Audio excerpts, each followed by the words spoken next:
భారీ యాక్సిడెంట్ త్రుటిలో తప్పిన పెను ప్రమాదం. క్షణకాలంలో కారు 3 లారీలు ఢీ.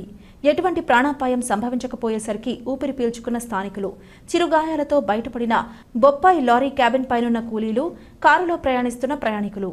అన్నమయ్య జిల్లా రాజంపేట నియోజకవర్గం స్థానిక రాజంపేట పట్టణ కేంద్రం నుంచి అతి సమీపంలో ఉన్న వెంకటరాజంపేట అనే గ్రామం దగ్గర రాజంపేట నుంచి తిరుపతి వైపుగా వెళుతున్న RJ02 GC 5186 అనే నెంబర్ గల బొప్పాయి లోడును తిరుపతి నుంచి కడప వైపుగా తీసుకువెళుతున్న AP 39DU 8048 అను నెంబర్ గల కారు అదుపు తప్పి రాజంపేట వైపు నుంచి ఎదురుగా వస్తున్న బొప్పాయి లోడును ఢీకొనడంతో తిరుపతి వైపు నుంచి కారు వెనకన వస్తున్నటువంటి KA 25AB 5341 మరియు KA 01AM 0270 అనే నెంబర్లు గల 2 లారీలను బొప్పాయి లోడు ఢీకొనడం జరిగిందని, దాంతో బొప్పాయి లోడు లారీ క్యాబిన్ పైన ఉన్న కూలీలు కింద పడటం జరిగిందని స్థానికుల సమాచారం.